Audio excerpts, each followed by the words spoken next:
is yet another take of this video. I'm just trying to make it a bit more condensed because it's starting to become a bit of a, the 40-minute sprawling mess of a video.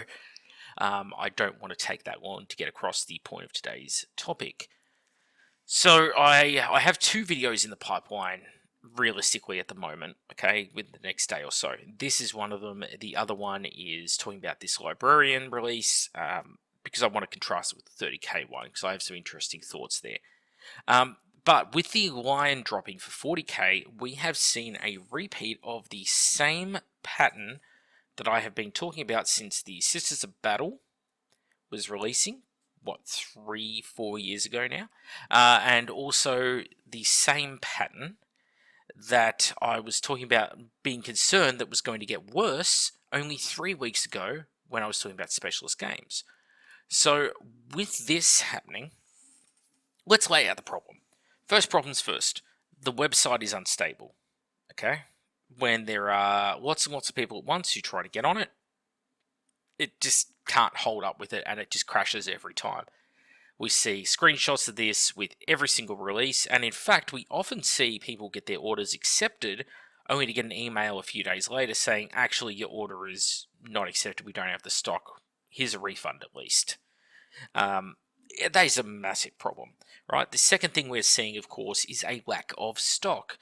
They knew, I know, Lion was going to be popular.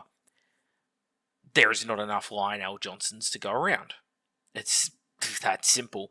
And there are many factors as to why they didn't produce enough, but at the end of the day, simply boils down to they did not produce enough. That in of itself is a huge problem. And it also, ties in with a third problem, which is another one we've seen a lot of over the years, which is FOMO, the fear of missing out, which, again, 3-4 years I've been really harping on that point. Because one of the things that this very negative channel likes to talk about are these issues in the hobby. And I look at it as a hobbyist, but I also look at it from a managerial point of view, right? Because in running a plastics factory, I was very used to production nightmares, production headaches. And so it was very easy for me to predict where the problems are going to occur. So you don't have to be Macrodamus. That's my Nostradamus future-seeing alter ego, by the way, in order to predict the problems. But you do need a working understanding of the industry, essentially. And what I see here is endless products being added to basically the production queue because everything's being driven by the money people at Games Workshop, right? Which should come as a shock to no one, right? The company is fixated on profits above all else, profit at the expense of the integrity of the art form. Let's be honest. It doesn't matter if you agree with it, that is what it is. They are pushing more box sets, more kill teams, more boxed games, especially, right? Which is why the potential rumors of Epic, which I spoke about, 3 weeks ago? It's why those things concern one so much, because unless you have additional reserve capacity and production available to you, you cannot go adding product after product after product to your range without having to make less of something else. And the big warning bell that I sort of have sounded repeatedly is something has got to give. And I talk about it in Bloat, I talk about it in live streams, and various other topics. We are at the point where there is so much going on. There are certain ranges like Space Marines that just need to be dramatically downsized because there is just too much crap going on in those ranges and so many miniatures that are being supported which really add nothing to the game system. You could probably go through and gut almost 2/3 of the Space Marine range at this point. But the problem is, without gutting those ranges, well, they have to be supported. And if they've got to be supported, how do you keep each and every one of those items in stock and then also add an extra 8 to 10 items per year to just the Marine range? Okay. It doesn't work, does it? And any of you, the layperson who's never worked in a factory in your life, will understand that point. I could simplify it down to, if you have a toaster at home, okay, and you can toast 4 pieces of bread at once, and you have 5 guests who each want bread, and they want 1 slice of toast, what happens then? Well, one person misses out on that first batch of toast, don't they? Probably you, the cook. So that is the way these machines are going. There are so many injection molding machines, and there's only so much production capacity and so much reserve capacity. Because something they don't talk about when it comes to production very often is you have to plan around maintenance and breakdowns, because they occur all the time. Even on new equipment, you get all sorts of minor weird faults, right? It can be from faulty sensors, generally probably what I would call the number one cause of faults. But there are contaminant particulates, there are short outs that trip a circuit breaker for the heating elements, all sorts of things, right?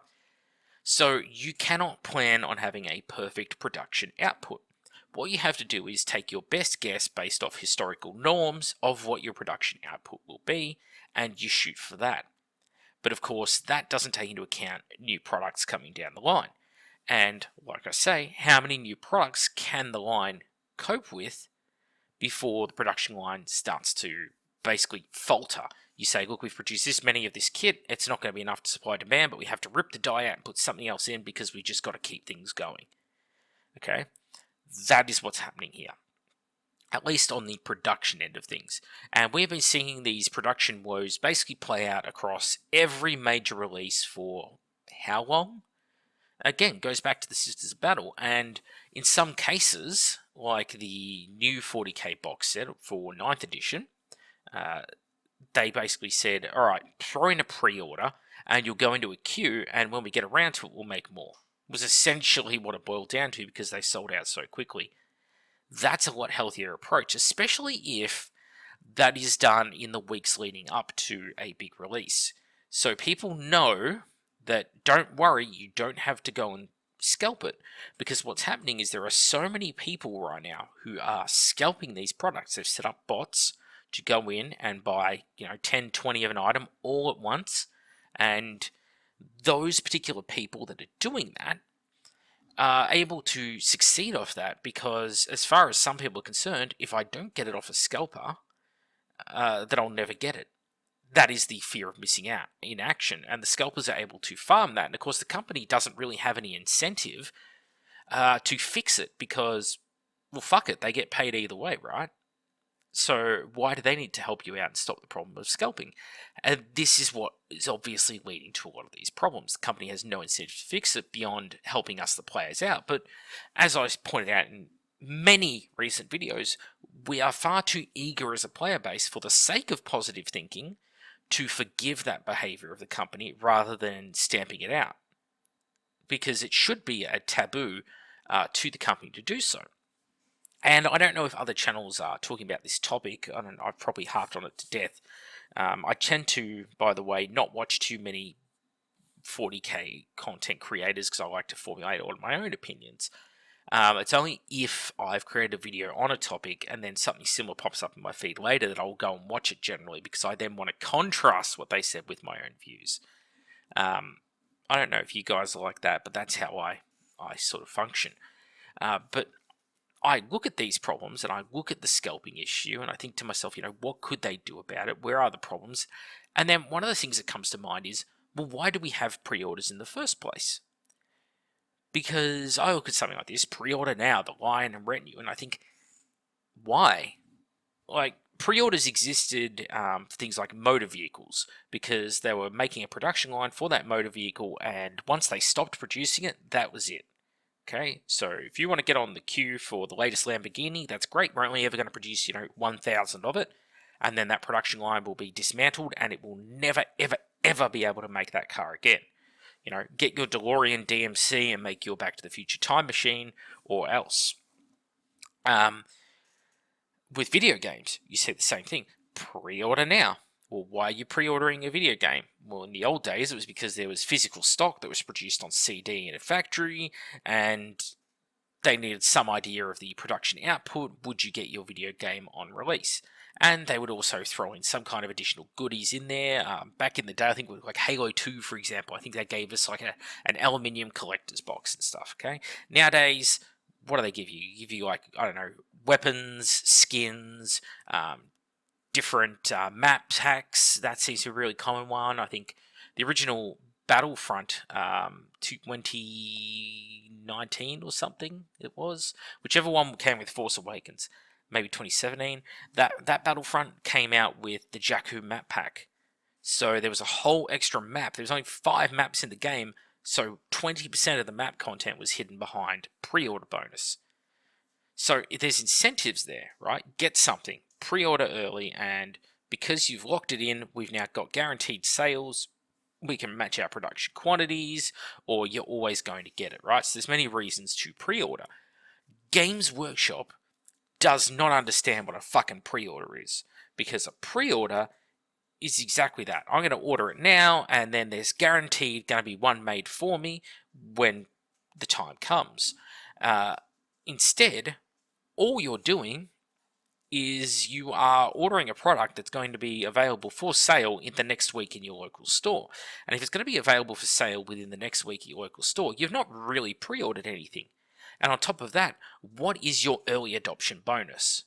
Do you get free content with it? Do you get additional stuff? Do you get additional miniatures, for example? No, you don't get anything. So there is no incentive for people to pre-order. And yet the company insists on doing it. And all that happens is, rather than taking all of these models and putting them into a Games Workshop store, where at least multiple people would be able to go in and get a hold of these miniatures, what's happening is, because they're available for online pre-order, scalpers are able to come in and buy 20 at a time, whereas a single person could not do that in a local store. Now, I understand, believe me, I really do, because living in regional Australia, it is, well, they did put a Warhammer store in here, 3-4 years back, but up until that point, you couldn't just go down the local store and get the new miniatures. So it's very hard for people who live more remote. But in general, that would be a better system. Because right now, the way their pre-ordering works and the lack of pre-order bonuses is kind of laughable. So those are issues. And then, of course, the online website. Well, the website just keeps crashing, and there is just no incentive to stop the website from crashing. Because, again, they get their money regardless, right? So, are there ways or methodologies around fixing this? I imagine that there are many different possibilities. But really, the problem just boils down to, if you're going to have pre-orders and all of these miniatures that are being created are going to be locked away behind those pre-orders, and the only way to get them is through that process, therefore, you need to be damn sure that that process is fair and equitable. And if it is not, then you need to change the process, because all you're doing is upsetting people. Because if they're a huge Dark Angels fan, okay, because let's say they're the ones who are most most affected by, I was going to say infatuated by, but if you have been infatuated by Dark Angels for 20, 30 years, as many people have, they're a very popular chapter spanning back decades. Those people looking forward to nothing more than getting the line in their possession, they now miss out because of terrible website. And there is no known date when this model is going to come back. That is a huge problem.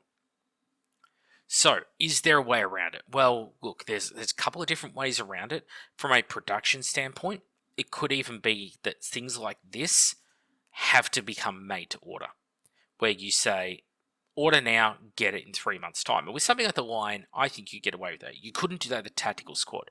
There'd be too much buyer's regret on a Tactical Squad, where people go, I don't really need a Tactical Squad. Now I'm going to cancel that order, right?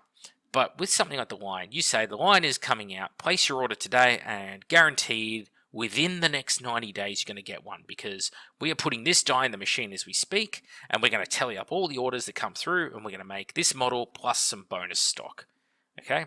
Or you have the model in the machine and running, but you've already pre-packaged, 2,000 of them, something like that. And then you say, put your pre-order in today, and it's exactly that. And you and the other people who are ordering them are all going to get them on a first-come, first-served basis, as opposed to now, where it's you pre-order it today. Once all the pre-orders are in, you get it shipped to you the same day that it's going up in your local Games Workshop stores.